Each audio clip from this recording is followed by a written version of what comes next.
म्हणजे एवढी लफडी होतात आपल्यात, म्हणजे ती तूच करतो म्हणा. मला नव्हतं वाटलं तू येशील आज. एक मिनिट. हॅलो, मला यायचंच नव्हतं, पण मला आई आणि काकांनी फोर्स केला म्हणून मला यावं लागलं. त्यांच्या इच्छेमुळे मी आलोय आणि मला तुझ्यासोबत राहावंसही वाटत नाही. तर त्या परिस्थितीत मी येईन का तुझ्याबरोबर एवढं आपणहून? ड्रायव्हर जरा गाडी हळू चालवा. ए, ड्रायव्हर कोणाला म्हणते? हा, यायची इच्छा नव्हती ना तुला, मग ते गाडी चालवायला आलं तर ड्रायव्हरच म्हणावं लागेल. एक मिनिट, जर लाडात येते असं नाही वाटत आहे? अति बोलतेस. नाही तर काय रे? नाहीतर गाडी परत फिरेल आणि घरी जाईल. आणि आईला काय सांगणार? काय तर चाललंय हे बघ. मी ना वातावरण नॉर्मल करायचा प्रयत्न करते. काही नॉर्मल करायची गरज नाहीये, काही नाही होणार आहे आणि नॉर्मल. काय झालं हसायला? तू माझ्यावर हसतीस. अरे तुझ्यावर हसायला काय? तू काय जोकर आहे का? मला आठवलं काहीतरी म्हणून हसायला येतंय. तुला आठवतं का तुझ्या गाडीत तशीच एकदा बसले होते हेल्मेट घालून, तेव्हा पण चिडचिडच केली होतीस माझ्यावर. तुम्ही प्लीज हेल्मेट काढता का? ते काय इथे मला जरा क्लॉस्ट्रोफोबिक वाटतंय असं, म्हणजे तुम्हीच घातलंय ते गाडीत. मग ठीक आहे छकुल्या. हा, व्हॉट? तेव्हाही तू मला फसवलंच होतंस आणि आत्ताही तू मला फसवतीस. तेव्हाच मला रादर कळायला हवं होतं की तू मला फसवणार आहेस. आपण किती चांगले मित्र होतो, काहीच बोलायचं नाहीये का? आय नो आपण खूप चांगले मित्र होतो, पण ते असंच बोलून गेलो मी. आणि तू जरा कोणाला तरी बोलायला दे ग यार. तू स्वतःच बोलतेस इतकं सारखं सारखं. मग काय झालं? मी काहीच बोलायचं नाही का?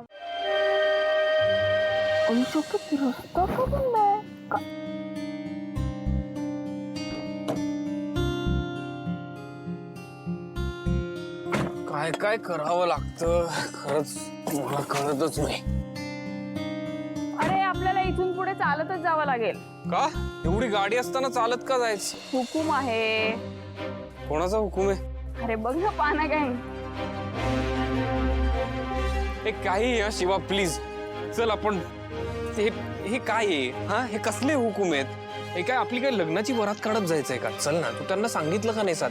अरे त्यांना सांगायला मला कळायला पाहिजे होतं ना आधी. मला काय माहिती? आणि थोडंच अंतरे जाऊन बघू ना काय. शिवा ऐक ना, गाडी असताना उगाच सामान घेऊन चालत नाही जायचंय मला. आणि ते तुम्ही मुद्दामून करताय का हे? आणि नखरे करतो रे सतत मुद्दामून. मग काय? काय बोललंय असं? गपचूप जाऊया ना. चल. मला गाडी पार्क करू दे आधी माझी. ए राहू दे. पार्क वगैरे करायची काही गरज नाही. लॉक लाव.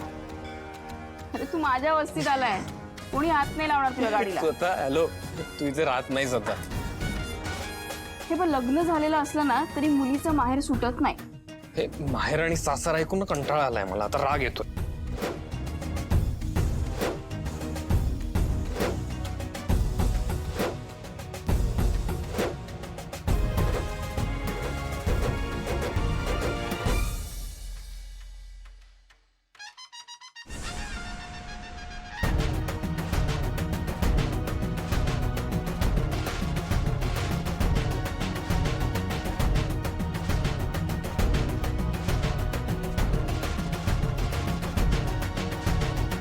थँक्स. अरे बघ ना, वस्तीचा चेहरा मोरच बदलून टाकलाय रे. का? कोणाचा बळी जाणार आहे आता? माझ्यासारखा? लग्न आहे वाटतं कोणाचं. कोणाचं लग्न आहे म्हणून नाही केलंय, आपण पहिल्यांदा लग्न होऊन येतोय ना म्हणून केलंय सगळं. कशाला? हे काय काय गरज आहे सगळं करायची? हे काय लिहिलंय? आपल्या लाडक्या शिवाचा आणि आशुतोषराव छकू. हे काय? हे का लिहिलंय? छकूला का लिहिलंय याच्यावर? आणि बघ ना पाना गँग पण आहेत. लक्ष्मण, ते उर्मिलाला चहाचं सांगितलंस ना बाबा? फार गरज आहे चहाची. आणि ती कोटेशन्स पाठवलीस का? त्या अगरवाला पाठवायची होती ती काय? काय रे लक्ष्मण, कुठे लक्ष तुझं? काय चाललंय? सगळं ठीक आहे ना? नाही काही नाही. ठीक आहे सगळं. माझ्याशी खोटंही बोलायला लागलास तू आता? तुझ्या चेहऱ्यावरचं टेन्शन सगळं सांगतंय काही बरं नाहीये, काही ठीक नाही. काय झालं? भाऊ, आशूची काळजी वाटते हो. आणि आशूचीच नाही, आशू आणि शिवा दोघांची काळजी वाटते. कारण लग्नानंतर आशूचं वागणं बघून तो खूप खुश आहे असं नाही वाटत आहे. आणि याचा परिणाम शिवावर होतोय. हो, मलाही तसंच दिसतंय खरं. पण मला विश्वास आहे की शिवा आशूला सांभाळून घेईल. ती धीराची मुलगी आहे. तुला सांगू लक्ष्मण, तीच आशूचं आयुष्य सावरू शकते. अहो पण भाऊ, ती पण लहान आहे हो. भीती वाटते मला. आशू आणि शिवामधली ही भांडणं जर वाढत गेली तर त्याचा काहीतरी चुकीचा निर्णय घ्यायला नको त्यांनी. बघा ना, एवढ्याशा गोष्टी टोकाला जाऊन पोचतात हो. म्हणजे मला मान्य आहे की आपण आशूचं लग्न मनाविरुद्ध करून दिलंय, मान्य आहे. पण परिस्थितीच तशी होती ना. आपण मुद्दामून नाही केलंय. मग आशूला हे समजून घ्यावं लागेल ना भाऊ. तो तर काही ऐकून घेण्याच्या मनस्थितीतच नसतो.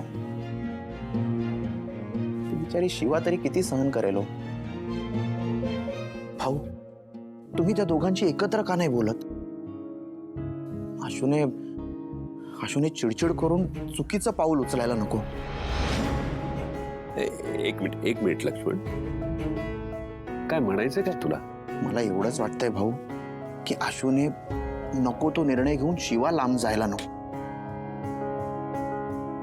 शिवाला आपण ओळखतो. ती नाही बोलणार काही, सगळं मनात ठेवते ती. त्यामुळे आपल्याला काही कळणार नाही. पण आशूच्या मनात जर असं काही आलं ना तर